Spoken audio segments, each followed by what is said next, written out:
You're listening to the Smart Nonprofit Masterclass with me, Jose Gomez, founder and CEO of nonprofitwebsites.com and Net Ministry.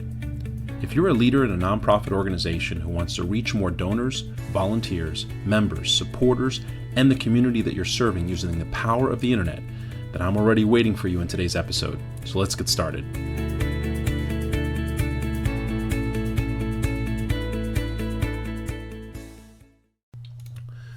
Hey everybody, I am so super excited about this first episode to our podcast. This is an amazing time for us. We're just now getting ready to release our three different checklists and courses and manuals and strategies. We're just really excited. It's a wonderful time for us, and our team is just ready to dive in and start helping nonprofits everywhere the way we have for the last 15 years. So I wanted to kind of kick off these podcasts with this first episode with something that I think is on the mind of a lot of nonprofit organizations.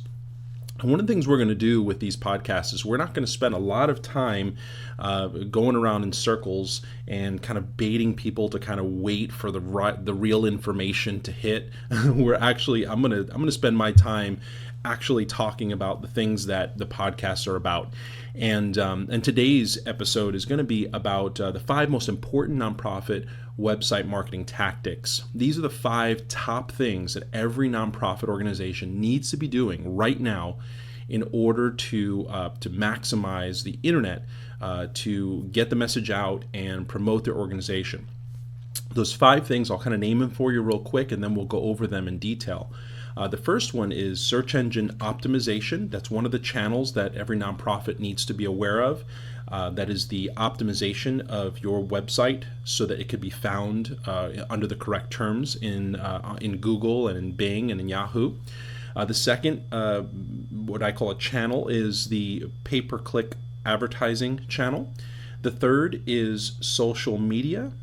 The fourth is content optimization, and some experts that are going to be listening to this podcast will kind of maybe wince a little bit at calling that a channel, but I think it's something that's so important. We need to kind of look at it as its own method of marketing and its own mechanism for generating leads and traffic. So we can talk a little bit about that in a moment. And then, of course, the 5th is email marketing, which is arguably one of the most important things you can do online to get the word out to constituents and donors and supporters and volunteers and members and anyone who you really need to get the message out to. So let's go back and let's actually start back at the beginning at search engine optimization. Now, a lot of people know this as SEO, and there's a lot of confusion as to what search engine optimization actually is. So I want to really define it for you. Search engine optimization is making changes to your website, and a lot of times these are iterative changes. So you make small changes and then you wait and you test, but they're changes that you make to your website in order to try to achieve a higher ranking on a search engine under a specific phrase. Now, when I say under, what I mean is people will be typing that phrase in, let's say on Google or at Bing or at Yahoo. Yes, people still use Yahoo. And your website will come up under that phrase, hopefully close to the first page and hopefully high up on the first page. And if you do that, you've successfully optimized your site for placement under that specific phrase. Now, one of the things about SEO, and SEO is one of those services where everybody's getting phone calls about it. There are people who call you and will pitch you SEO services. Geez, even the Yellow Pages now pitches SEO services. Everybody thinks they're an SEO expert, and the reality of it is that there's very few people who understand long-term SEO strategy. They're really educated about the latest widget or the latest thing or the latest change to a search engine that will give you a slight temporary advantage. But for those who are really educated in internet marketing since the beginning, I've been in the industry here for over 20 years, and I've been able to kind of see the evolution of search engines. And here's what you have to understand about search engines. They're trying to impersonate a human being. They're trying to go through billions of documents, determine what's relevant to what's being searched, and then they're also taking the documents, comparing them to each other, and figuring out which one is more relevant than the other.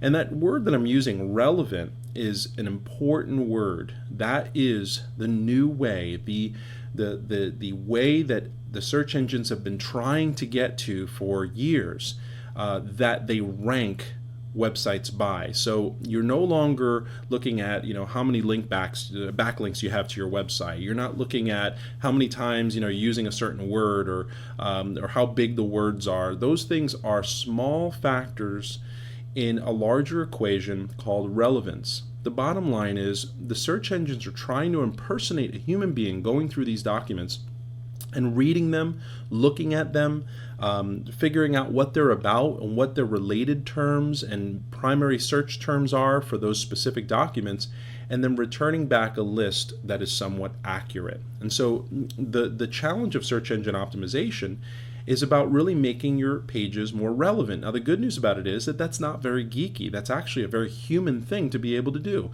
Look at a document. Is it relevant to the topic? Is it helpful? Is it useful to people? If it is, then chances are it's going to get good search engine ranking. If it's not, then it's not. It's not going to get good search engine ranking. If you compare your page that's about a specific topic with another page that's about that specific topic on the internet, is your document more relevant or less relevant?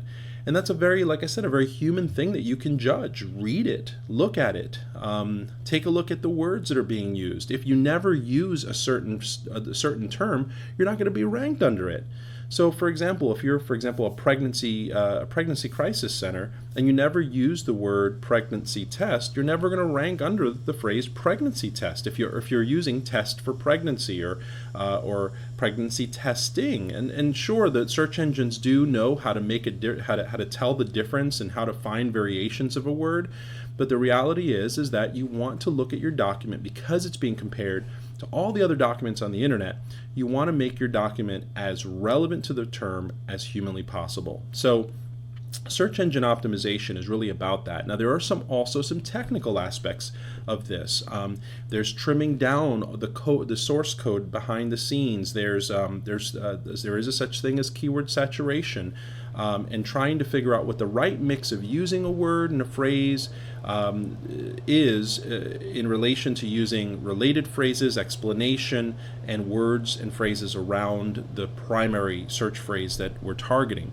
Again, what we want to do is we want to really create a good argument for Google to say this is a very highly relevant document and it's more relevant than the other documents that we're seeing.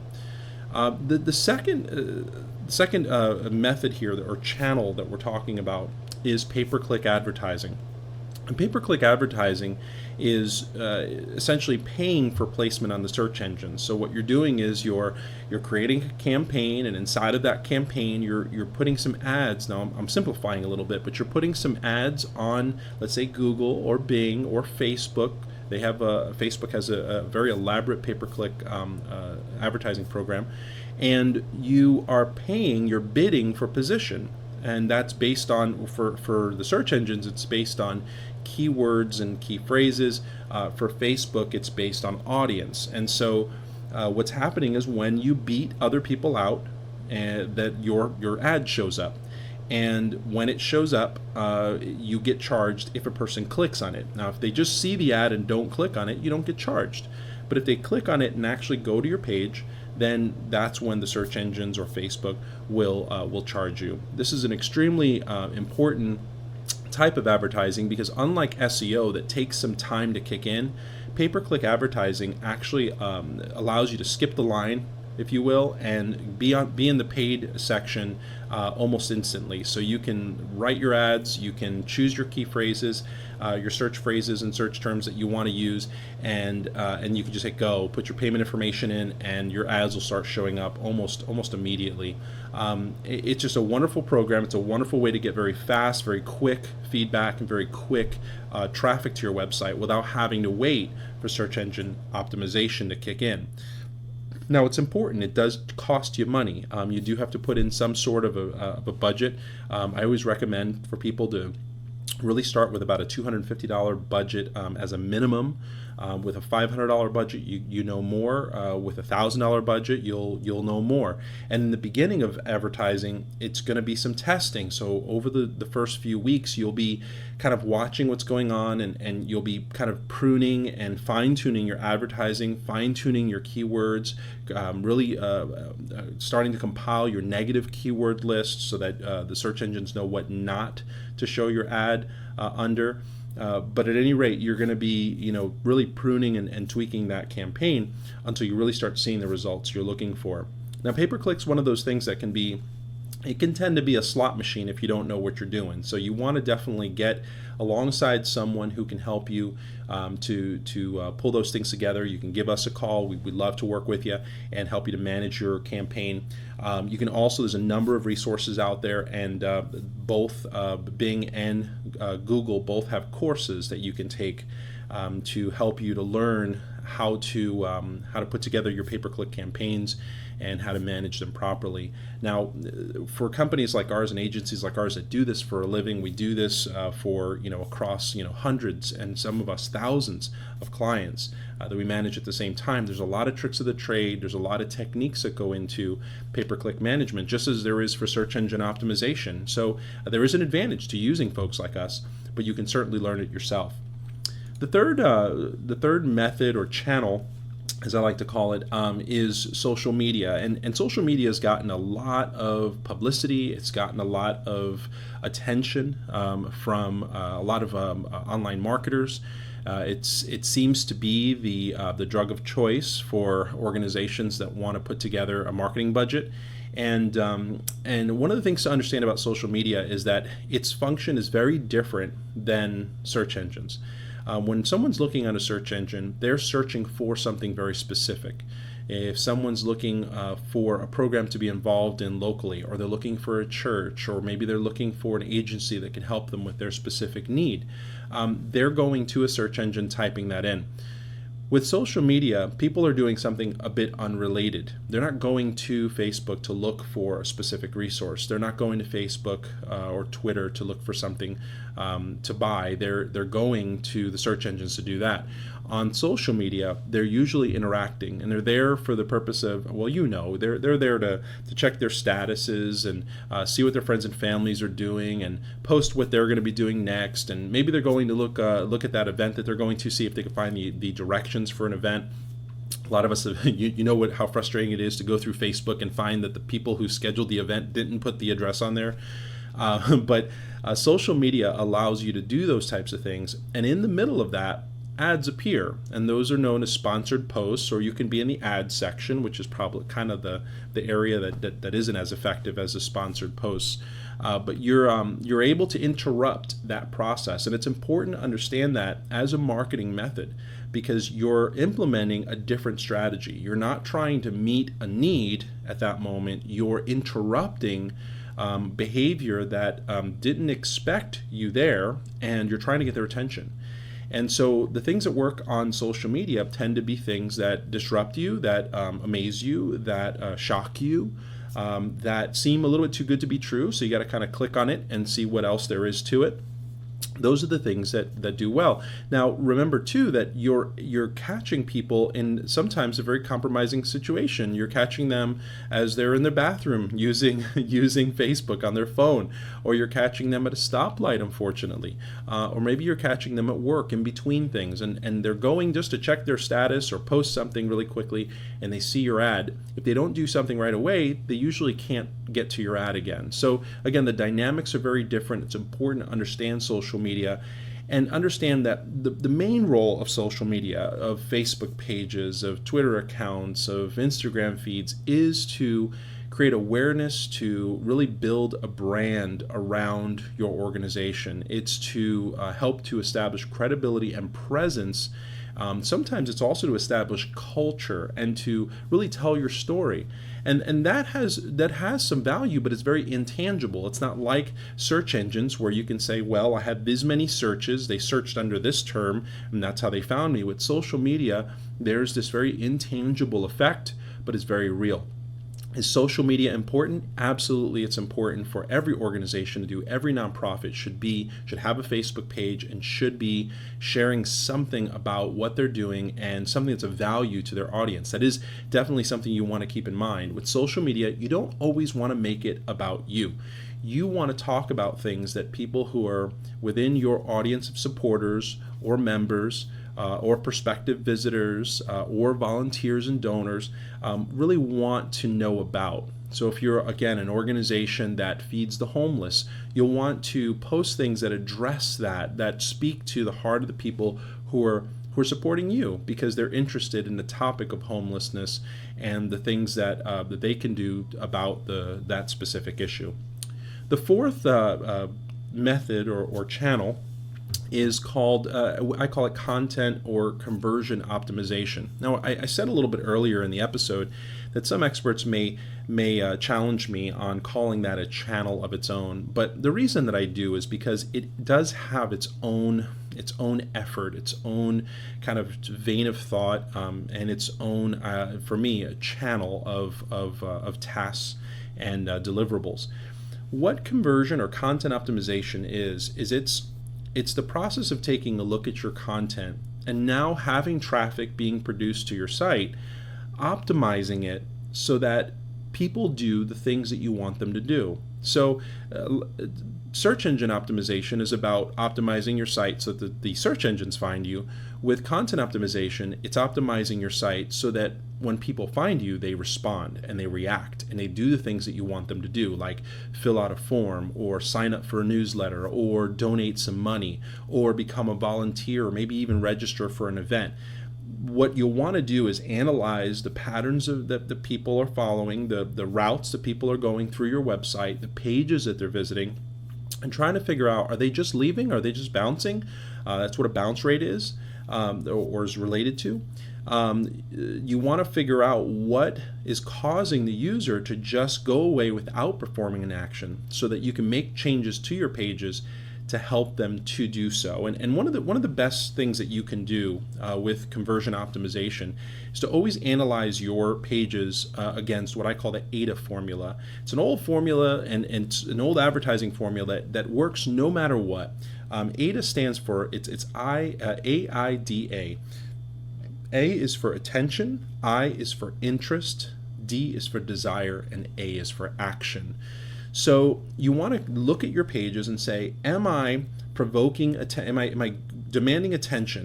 Did I create a headline, a compelling group of text, a beautiful image that really drew the attention of the visitor to the page?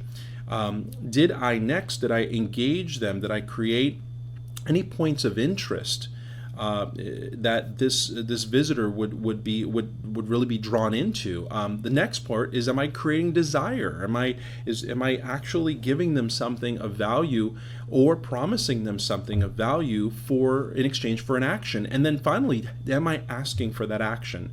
There's a lot of pages that I see that nonprofits put up that are very clinical. They're very boring.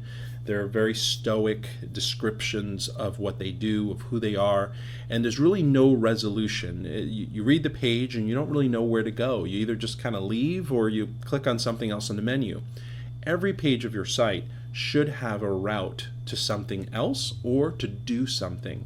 So that's what conversion optimization is all about. It's about analyzing each page of your site and saying, if this was the only page that a person went to before they left your website, is there a way for them to somehow connect and respond or move to a different step of the presentation? Finally, email marketing. Email marketing, I left for last, but it's actually really probably your most important type of advertising. You know, there's always I always hear people say that email marketing is dead or email is dead and nobody reads emails. Yet we spend our day reading exactly that, emails and trying to declutter our inboxes. The reality is that email marketing is still a very, very powerful, if not the most powerful type of advertising that you can do, because you own the list. You own these relationships. Facebook isn't throttling it. You're not, 5% of your fans aren't seeing your stuff. 100% of your email list subscribers are getting your message. Now, is it going to spam spam boxes? Are they deleting it? Are they even knowing that it's you? That's a whole nother discussion. But email marketing is your way of having control over marketing, of you making the decision as to when your people are going to get communication from you, what exactly they're seeing, because you get to control the presentation, and then you control the measurement of how successful that is. So it's a process that you own. It's a channel that belongs to you, unlike the other methods of marketing that we see available today in modern internet marketing. Email marketing is tremendously important.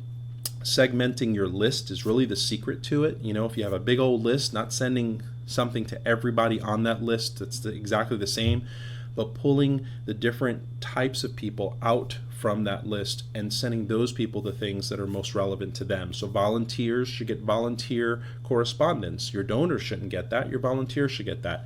And your volunteers shouldn't get donor correspondence. Your donors should get that. Same thing for members, and same thing for visitors. If you're a church or if you're a public organization, you want to have your own channels, and maybe you might want to divide those out even more. Maybe somebody specifically who came to a specific event may get an email, whereas other people won't. So email marketing, very, very important. There's a few things that people talk about. We talk about open rates and bounce rates, and we talk about click rates. But the reality is the ultimate measurement of your email marketing is your end result. Did people make it to the event? Or were there enough donations that came through? And your analytics, your open rates and your bounce rates and all those things, they're kind of the explanation as to what could have possibly happened, either wrong or right, that caused the end result. So be careful with email marketing not to cheer when you get a high open rate when there have been no donations made through your email, or nobody signed up for that event that the email was actually about. Open rates at that point don't matter because nobody did what you asked them to do. So always scrutinize your email marketing based on the response that you get and how successful the endeavor was. So that's it. That's our first episode. My final thoughts on this is that you have at your disposal 5 very important marketing channels and tactics. Now there's many more. There's a lot of different smaller type of strategies like directories and all of that. But these are the big 5. Really, before you do anything else, take care of your search engine optimization, pay-per-click. Take a look at that, your social media, optimizing your content, and look at what you're doing with email marketing. Most organizations I talk to are not sending emails on a regular basis to their list. And it's staggering because of the fact that that's really the most effective channel that you have. Anyway, so listen, send me some questions. If you have any questions, you can go in. We've got a Facebook group that we've created. It's strictly for nonprofit leaders. There's no advertising in this group. It's just leaders sharing advice, and I'm in there on a regular basis, answering questions and sharing. You can actually go to Facebook, and it's called the Nonprofit Leader Insiders group. Just look for it on Facebook. Go to facebook.com and search at the toolbar at the top, and it'll be the Nonprofit Leader Insiders. And we've already got some folks in there that are pretty lively and chatting away. But we'd love to see you there, and you can, like I said, ask me any questions that you have. Now, if you want to learn more about us, please take some time and go to nonprofitwebsites.com. We've got some guides, we've got some downloadable materials, some checklists, and of course we have our services and a wonderful staff waiting to serve you. But I really am excited about this first episode. What do you think? You think it was pretty good? Well, listen, go into Facebook, let us know how we did. And if you have any questions, let us know. We're here to serve you anytime. My name is Jose Gomez, CEO of nonprofitwebsites.com and Net Ministry, and I hope you'll have a wonderful day.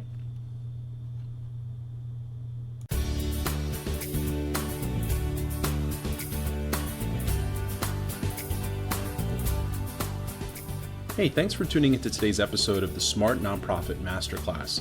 It's been a great episode, and I hope that it challenged you in some way and provided you with some tools to build, advance, and market your nonprofit. But before you go on your day, I want to tell you about a free resource. Are you the nonprofit leader who wants to raise money for your cause, get the message out, inspire and engage your board, increase the influence of your organization? Maybe you want to attract talented staff and volunteers, or keep your supporters better informed about your wins. Maybe you even want to just establish a great reputation in your service area and in your industry. But you find that you lack the funding you need, you don't really know where to go next. Maybe you're even scared of running out of money and resources before your mission is successful. Well, we completely understand your fight and how important your mission is to this world. We've worked with over 60,000 nonprofits around the world for the last 15 years, learning about how to build, advance, and market their organizations using the internet. We have a proven success formula that we put together, and it helps organizations accomplish their mission, get more funding, find the right donors and volunteers, and ultimately get their message out around the world about what they're doing. So they don't have to shut down, suffer from insufficient funding, attract unreliable people, or ultimately fail their mission. We've got a free checklist for each phase of our formula, which we lovingly call BAM, and they're available right now at nonprofitwebsites.com. So go download what thousands of other nonprofits have already started using to become the organization that they've always really strived to be. And it's 100% free, so you can't lose. Anyway, thank you for listening and have a wonderful rest of your day. See you next time.